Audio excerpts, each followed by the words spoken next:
as entrepreneurs, we want to expand our business. We want to have tremendous success, but we get caught up in the cycles of business. And what I have is a remarkable individual who's going to be our guest, who has really figured out how to build great businesses while not being subject to the normal business cycles. And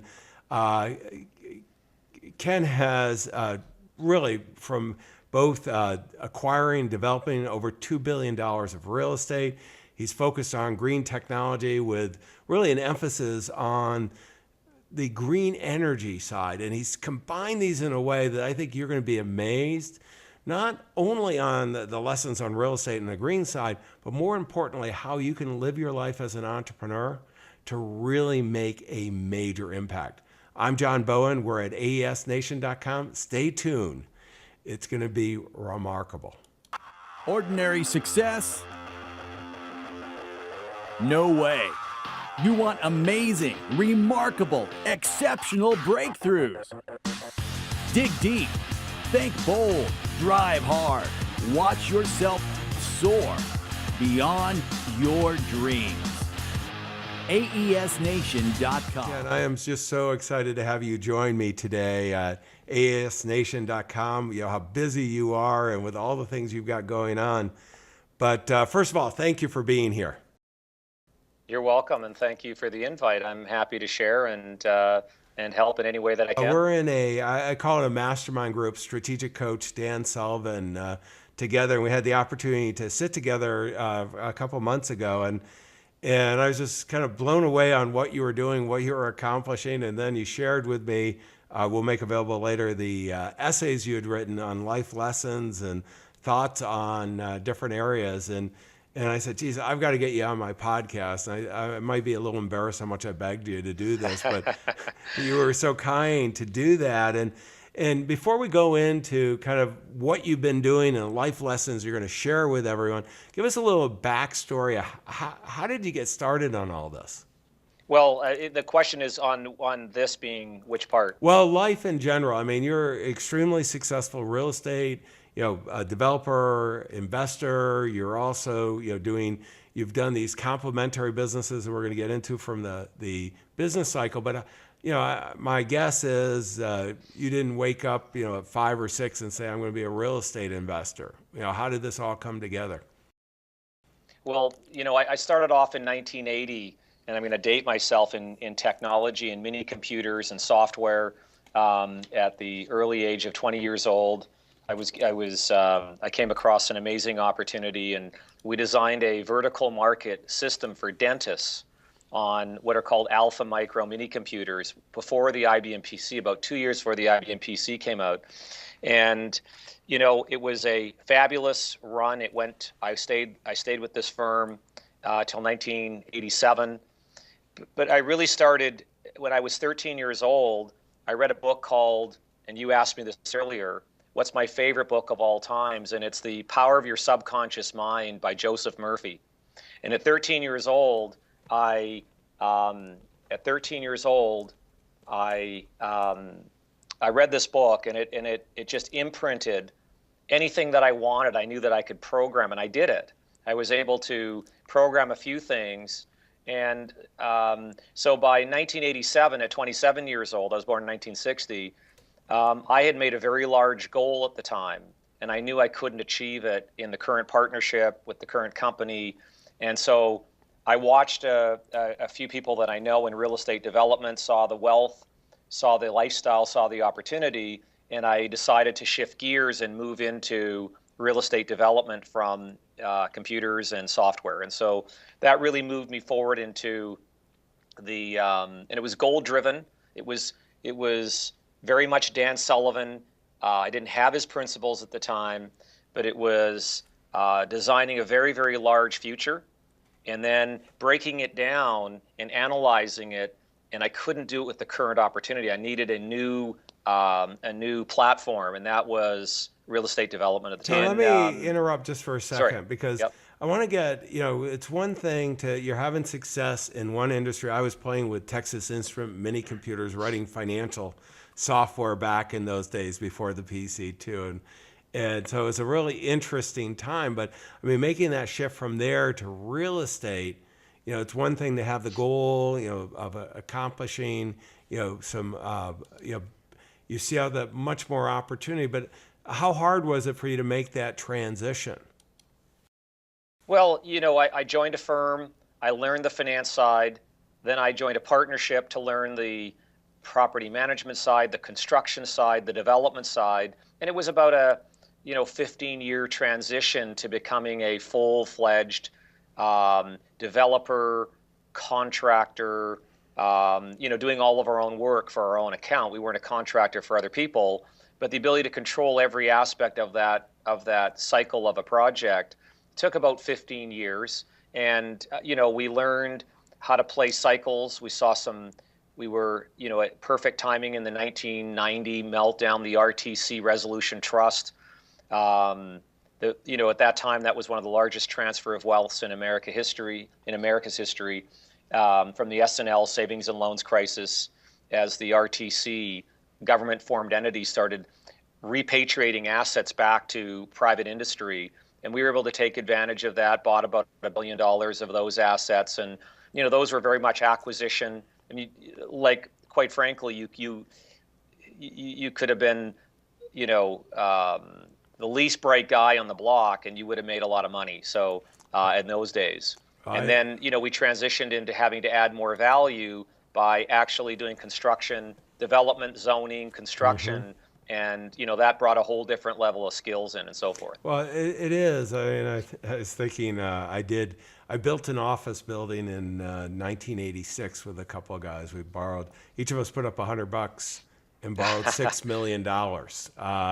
Boy. And the bank went under as we were doing all this, so we couldn't do the takeout commitment they couldn't honor, obviously. And so I learned a lot about the RTC. It almost, I would call it one of the more challenging things, and it ended up making money because we were able to buy, the loan back and be very profitable on the transaction. But it was some of the messiest things in my life.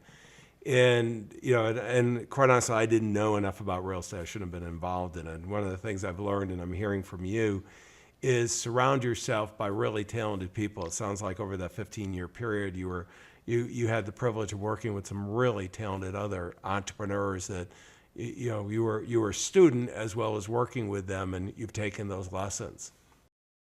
It's like in our technology company. I'm sure you're going to ask people to transition to this at some point. I mean, we're really a material science-based, technology company, and I had no idea when I signed up and wrote my check and put my dollars in and shook hands with the inventor and built the teams here. I didn't even understand what material science was. I mean, I had a sense of it, but I didn't understand what it really was. And it's just you bring the best people in the categories that you're in, and surround yourself with these amazing talents, people that have been doing it for 10, 20, 30 years. And it's amazing what comes together. As someone said to me not too long ago, 1 plus 1, or 1 and 1 adds up to 11, and not 2. And that synergy is very powerful, and that's what occurs. Well, and I think you really a great example. Why don't we segment into that? I mean, one of the key elements, I think, Ken, that so impressed me with our first meeting, that normally if you've had success in real estate, most of the people I know who have had success in real estate, just stay doing real estate and they keep on doing it. And you shared with me some of the limitations, and you were looking for other opportunities that would complement. And you got into green technology, and I've had some friends, I'm in Silicon Valley, get into green technology, and clearly some of them have had some major success, but others haven't. And you were sharing with me how they kind of meld together, and it was a natural progression. I think I was a little shocked that it was as natural as you said, but maybe share some of that story too, of how that transition happened and why you did it. Well, I think you talked about Dan Sullivan, and a lot of his principles come into play, and Peter Diamandis, and X Prize, Singularity University, his whole organization, really understanding the difference between linear and Exponential comes into play. And then, part of what I'll talk about here is understanding cycles. And I didn't understand cycles. And, I had some difficulty in the '08 meltdown. And one of the questions I know you asked me earlier was, what are some of your biggest lessons? So going back to answer this question, in 2006, I came back from our village. I'm involved for 12 years with a gentleman, a family, John and Kendra Enright, in Africa. And when I came back, when I was in Africa, we set these very, very large goals for John, Kendra, their children, for the village in Kafakumba in Zambia, and for Central Africa. And when I came back, I realized I wasn't up to enough.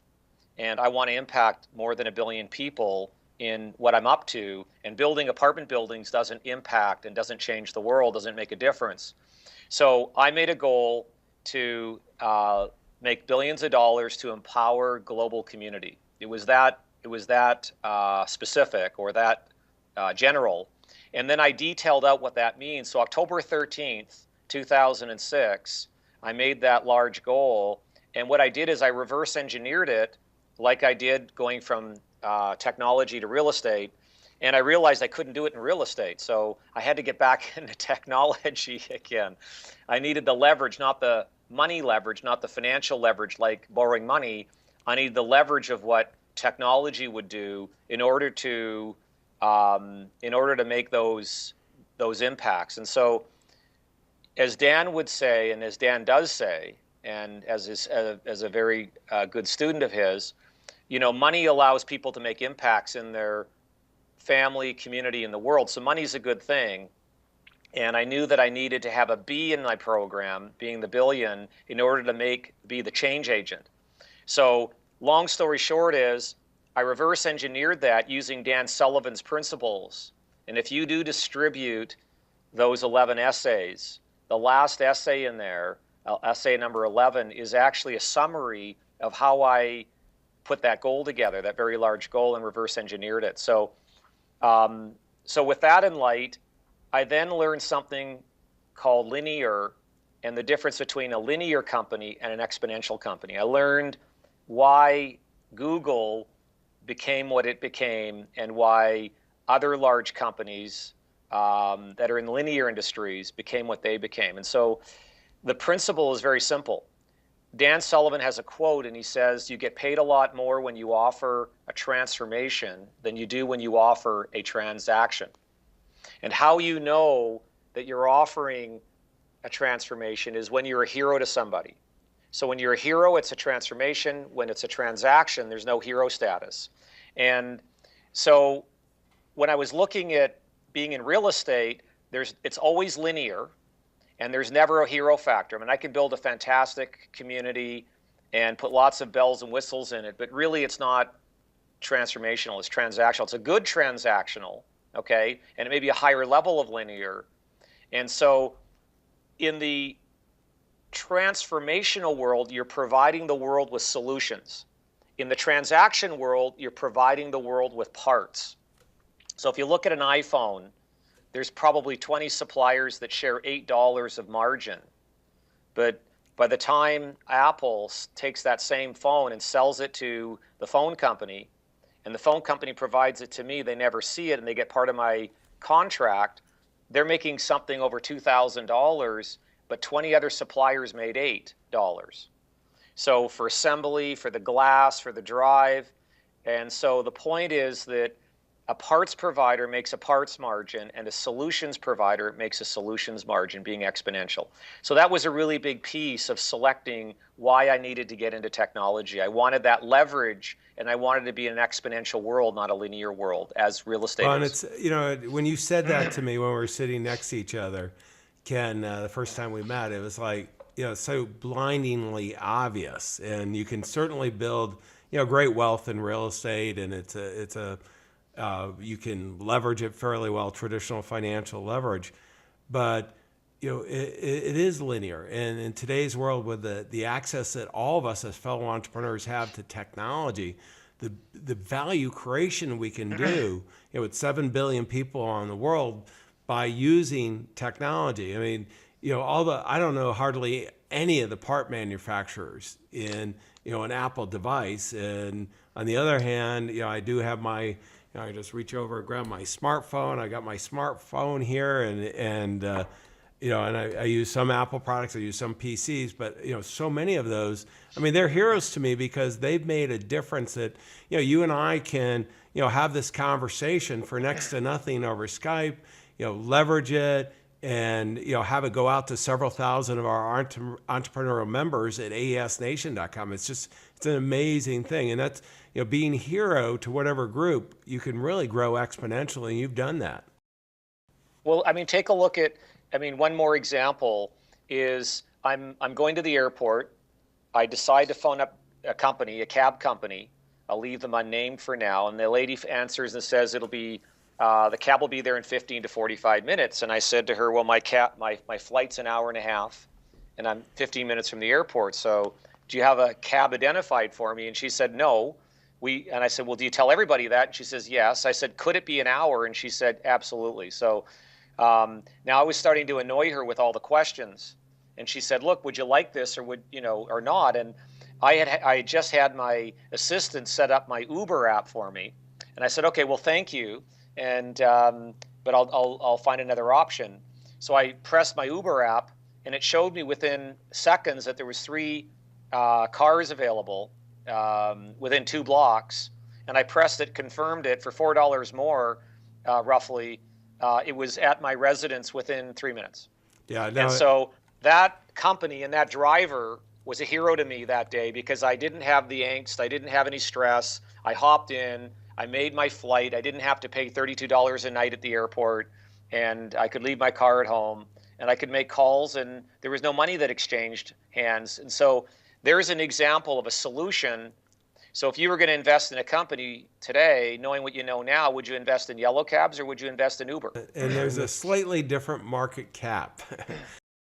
A slightly different market cap. And so why is Uber the market cap that it has? Is because it provides a solution.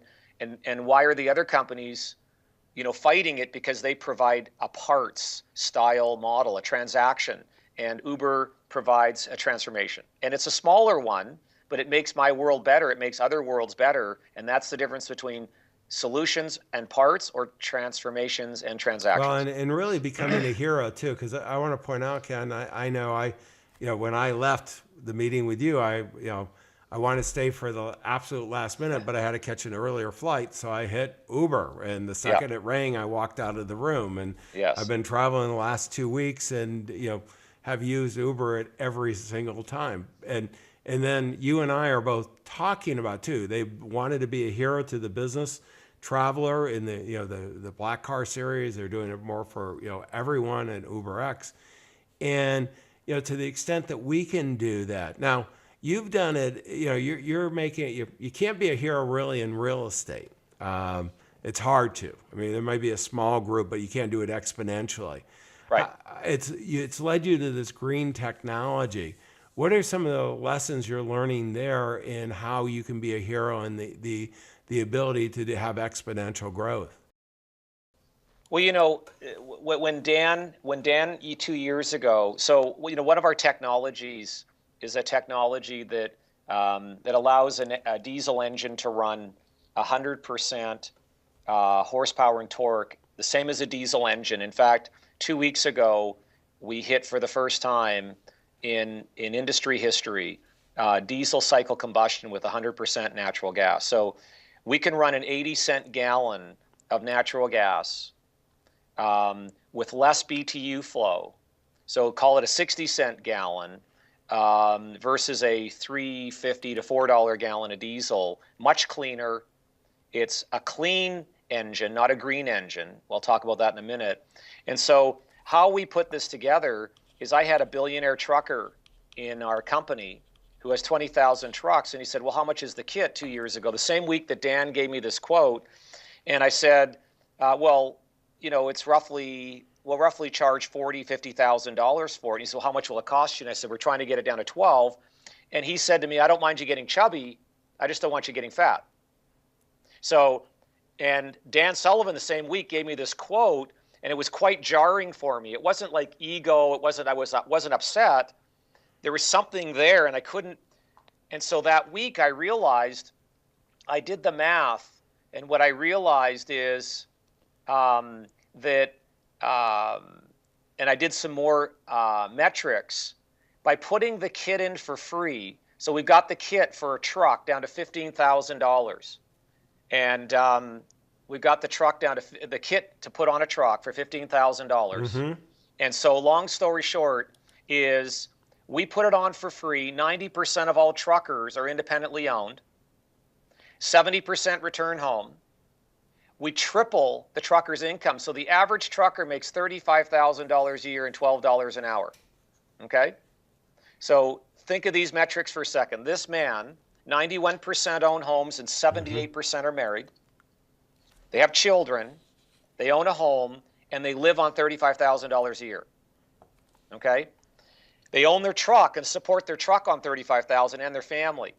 So their income, by cutting their fuel costs, goes to $90,000 instantly per year, and we're a hero to that truck driver. And he wrote no money up front. So what happened, bringing together those two different people, Dan Sullivan and this billionaire trucker who said I can only get chubby and not fat, it actually had us. I mean, I'm literally thank him. I have downstairs in the boardroom right now his attorney, because they're now wanting to get our kits, and he's downstairs right now getting an update, the same billionaire truckers a representative, to get an update. But the point is that we went from charging for the kits to putting it in for free and splitting the fuel savings. So our model is that we only rent the system, we never sell anything, and we split the value creation. And so that trucker doesn't care that my payback of my kit is 50 days. And he doesn't care that we make $227,000 over 5 years on our contract, on a $15,000 worth of equipment.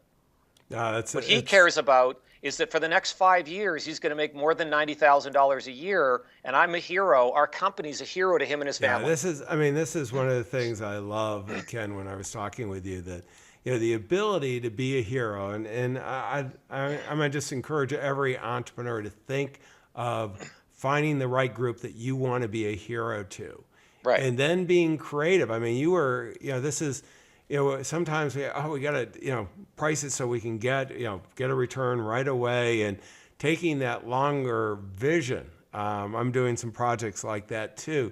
I mean, the lifetime value of the client is so high, and you're a hero to them.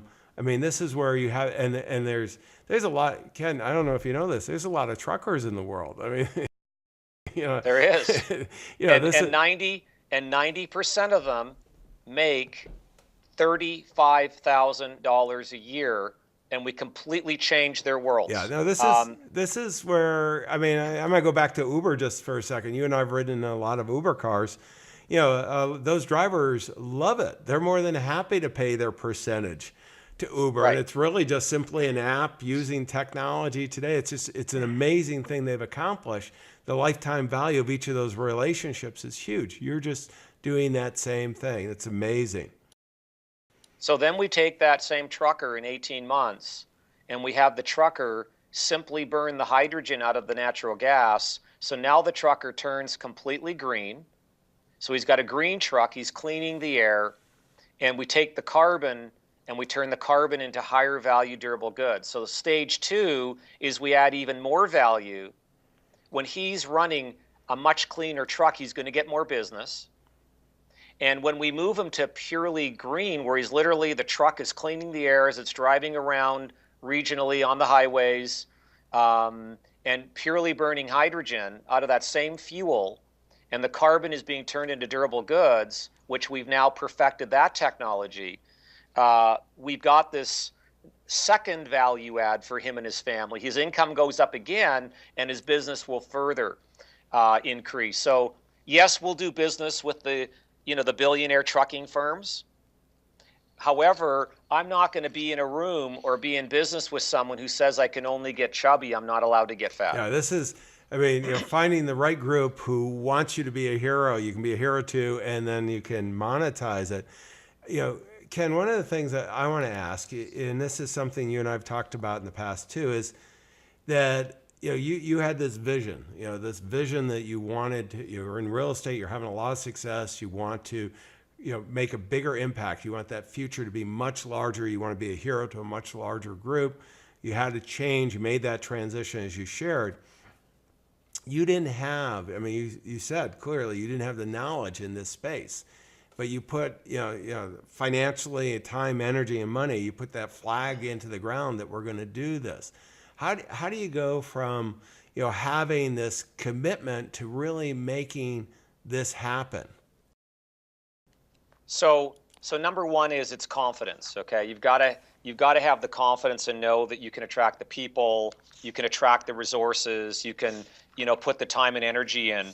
In one of my essays, I talk about and there's a little chart in there, and it talks about complexity. Most brains get really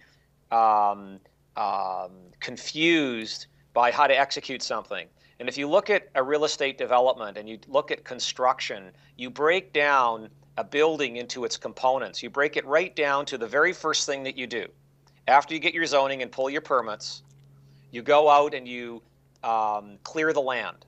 And then you dig your footings. And then from the footings, you figure out your pad and your foundations, and you put in where your lines are going to go, your plumbing and your electrical. So before you pour the concrete, you've got everything laid out in there, and then you lay the concrete. Life is really the same thing. And so all I've done is taken those principles, and what I call it is complexity to simplicity. So you take, the secret for me is to take very complex situations and break them down into simple chunks, because complexity is not actionable. What's actionable is simplicity.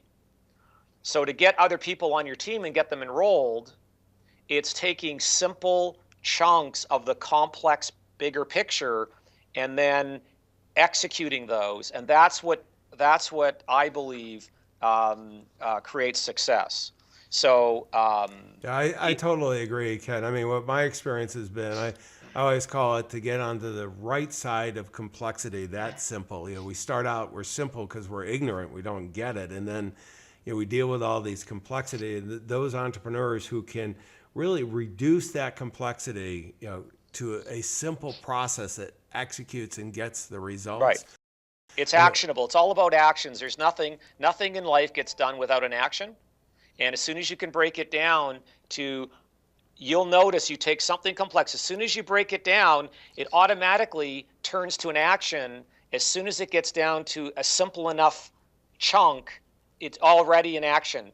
But anytime it isn't in action, it's too complex. And so I call it complexity, simplicity, actionable equals success. So, it's in my essay number 7, which is the importance of flow. Yeah, and we're going to go over resources. I've just put it up on the screen so they can see it, the formula, if you're on the video side. And if you're not, you can simply go to aesnation.com. We're going to have all the links of everything Ken and I mentioned during this, so that, the resource. And I got to tell you, his essays, I kept on getting blown away with so many things that you're doing, Ken, because you've taken it to the high level. And I want to go, one of the things that I'm sitting there with you, and you're the first guy. I'm around a lot of healthy individuals, but you're the first guy with coconut oil on the table.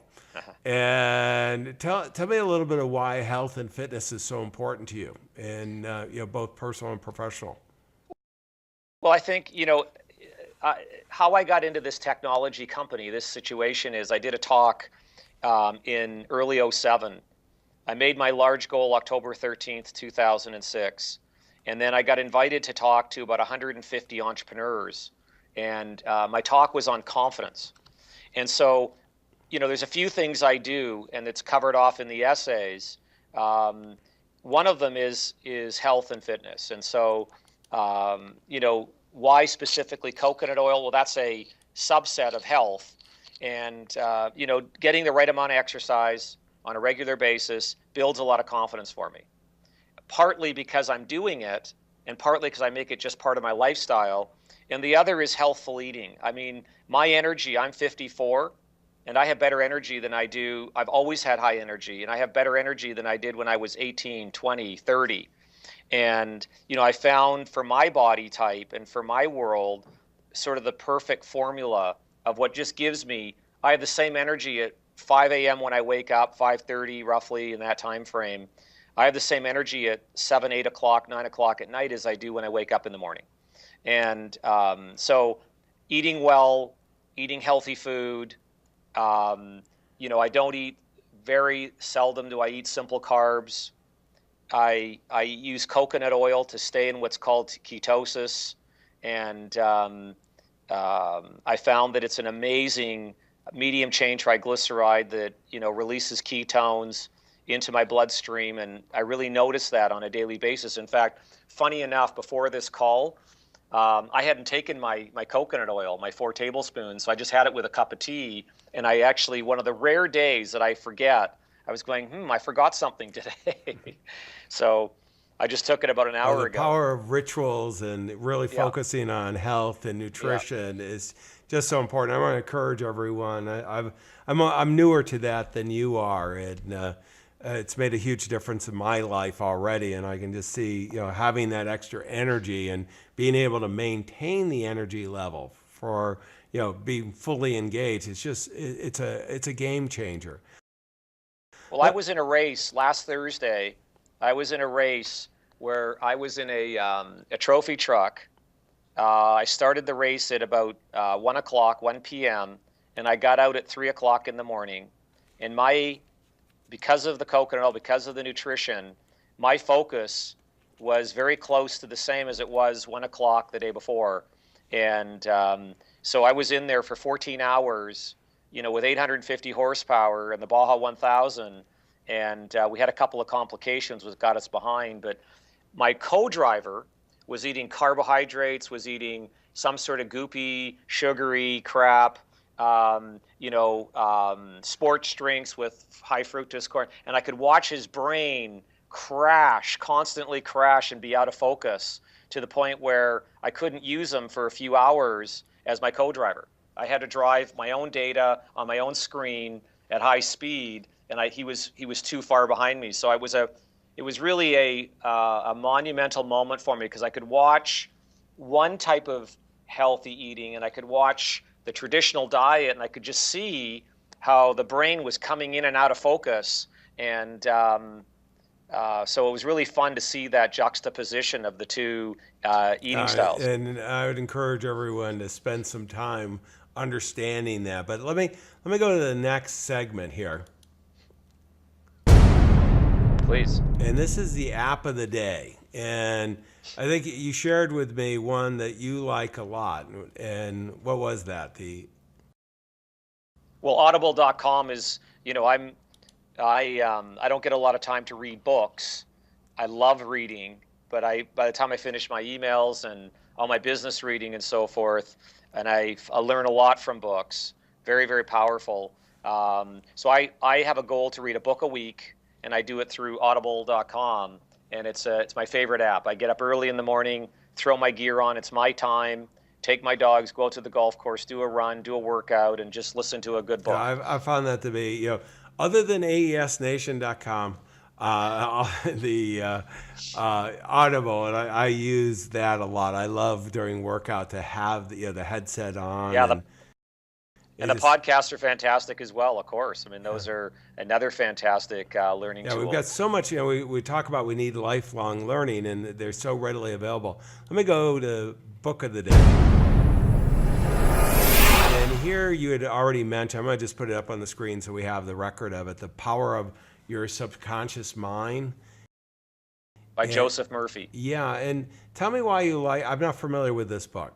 Well, it's a book that really trains you how to program your subconscious mind, and right when you're going to sleep, right when you're waking up, and very powerful. And I read it for the first time when I was 13 years old, and I saw it immediately affect my world.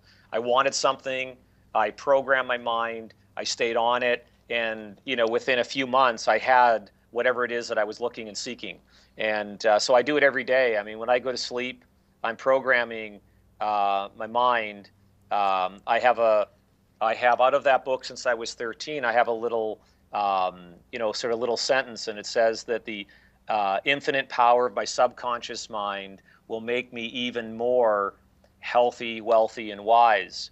And so I literally will, when I woke up this morning, I'll literally go through health, 11% body fat, and I'll literally visualize myself at a higher level of health than I am today. And my wealth, I'll go through my goals, my wealth, and then wise being my wisdom, and how I'm growing that and the goals there and visualizing that. So I spend 5-10 minutes right when I'm waking up and right when I go to bed, falling asleep with that No, mantra. and it's made a huge difference. One of the things that I want to bring up as the next section is all about resources. And I got to tell you, Ken, I've worked with a lot of successful entrepreneurs, and you're really focused on making a big dent in the universe, and not that many of them though take time to kind of write their what I'm going to call essays. And I'm going to put it up, but for those of you who are listening, the link is a little long, so go to aesnation.com. We'll have the link under the Ken interview. And I got to tell you, you got to read these. Ken, you took all this time to do the master essays, and I was reading it on a flight, and I just, that was where I knew I had to have you join me. Tell me a little bit about both the reason why you did these essays and what they're there. And for everybody that, again, we're going to have the link there on aesnation.com so you can download this as well. So John, the reason that I did that is, it takes a village to raise a child. It takes a village to raise an injection system like our system for our trucks. And so my job is to harness people's and companies' capabilities together and harness those and leverage that opportunity. And so really what the essays do is the essays give they give a sense of who we are and how we operate. And it creates instant alignment or not for, depending who and how we're working together. And so I think it's just an opportunity, I think it's good karma, make a difference for people. And it also lets people align with each other. And I think the most important thing, I think the number one app that's missing in the marketplace, I just don't have time for it, is everybody downloads their goals. And then what occurs is it's like a bump app where the goals start to line up and people can start to see where their wagons hitch together. Mm-hmm. And really that's my job at the end of the day is to understand capability and harness those. And the other is to align with companies and other people's goals so that there's a very powerful outcome. And that's what the essays, I think, achieve, is for people, to be able to see what those things may be and stretch mark them. It's a calling forward at the same time for people to, just get some other distinctions they may not have, and vice versa. They'll share some with me that I've never thought of. Well, no, this has been really a great interview. Let me kind of bring it all together here, Ken, on the key takeaways I'm taking away. Right. The thought, and I mean, this is for everyone. I mean, Ken, you're an inspiration. You're making a huge difference. I want to go over 3 key takeaways that are coming. I mean, number one is design your life on purpose. And I say that a lot, but Ken took it a little farther. Design your life on purpose so that you're not affected by business cycles. And I think this is one that many of us have thought about but didn't take the conscious action, and Ken has done that. Second is have a high level of confidence so that you can attract the capabilities, those large capabilities. And what I was so amazed with Ken, he put the flag in the ground. He made the commitment first because he had the confidence in that commitment that he would figure it out with the team that he had and the team that he would assemble. So many of us wait until we know how to do something to do it. And that's not, you're not going to attract the capabilities. So you need that. Then the third part is really don't ignore your health. I see so many entrepreneurs who aren't able to really lead great life or in business for not more business, but for a great life. And that will help you have the energy to really make that difference. Ken, I want to thank you. I mean, these insights now, it's up to us to put them into action. Our clients, our future clients, they're counting on us.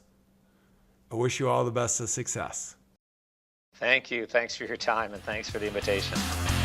Exceptional, remarkable breakthroughs. AESNation.com.